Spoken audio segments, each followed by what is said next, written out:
meron tayong i-repack. Yung Sniper 155, nakalas na natin yung telescopic nyan.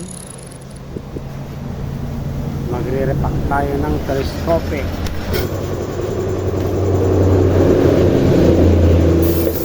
Takpan natin to para ma-mix natin.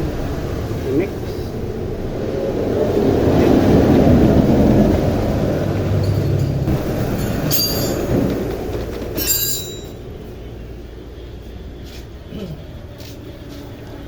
Ito na siya. Pwede na tayong mag-refill. Ito na yung kinalabasan ng mix natin. Gamit yung gear oil. Yan.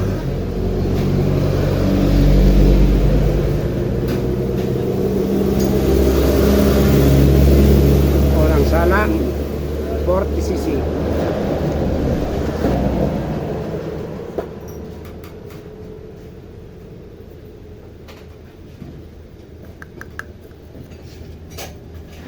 Buha pa tayo ng 70-35.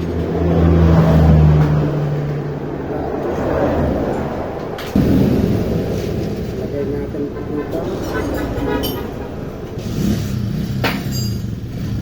Yung sokat niyan 75cc. Based dito sa sokat natin 75cc. Tapos na yung isa. Tayo sa kabila. Ito yung nalagay natin. Ito yung hindi pa.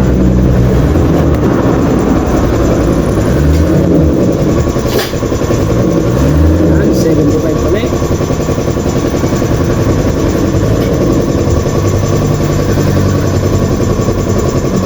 Yan yung 40cc.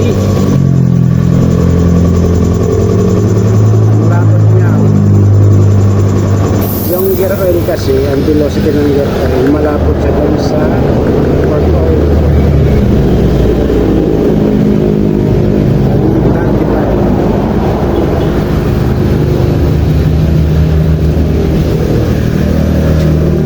Ito na yung pang 35 para 75cc. Lagyan natin yung spring. Ito yung spring. Paglalagay nito, ganito, hindi ganyan, dapat nasa ilalim yung maraming ano niyan, konting mga allowance.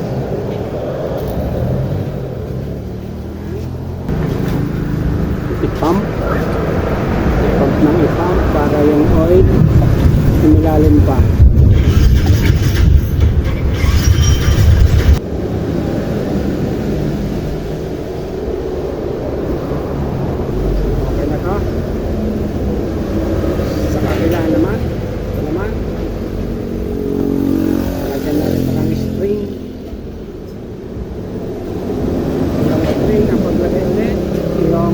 Siyang allowance yung nasa ilalim. Pag ganito, hindi ganyan, dapat ganito.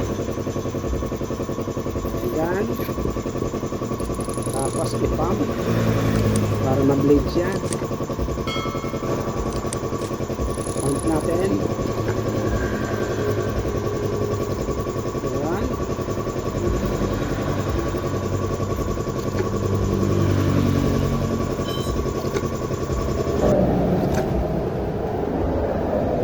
Yung isa, lagyan natin yung lock. Nasa ibabaw yung o-ring. Ito yung gamit namin ha.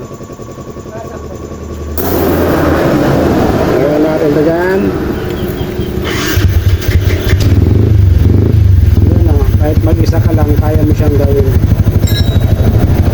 Kung mayroon ka nito, yung DIY tools, gamit natin yung 14 tapos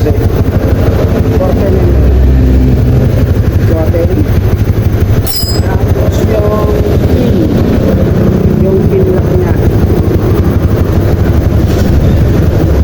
Gamitin natin yung yung test light, dolo ng test light. Yung dolo ng test light, dito natin ito ilalagay para malagay natin yung pin lock.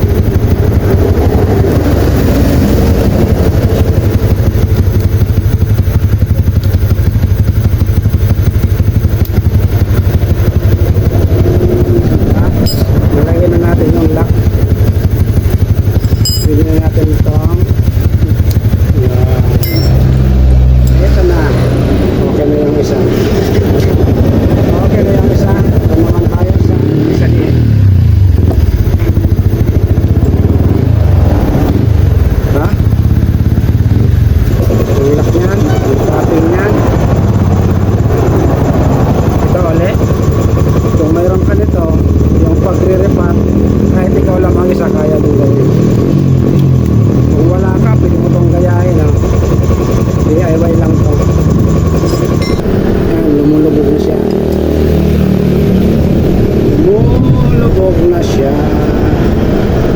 Na. Ito naman yung lock niyan. Huwag mong kakalimutan itong lock. Pag nakalimutan mo to, problema ang ibibigay sa inyo yan.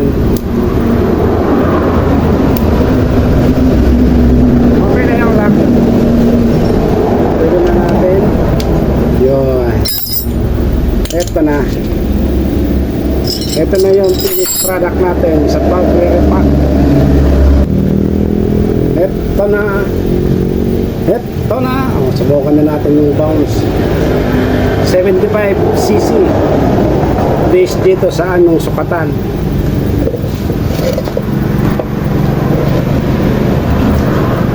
Yan.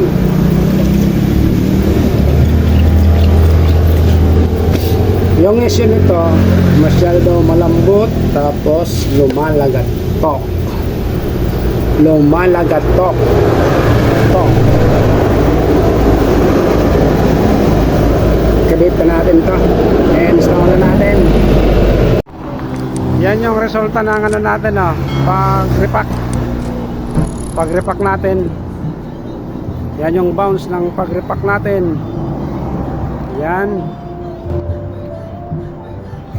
Yan yung may-ari ng motor.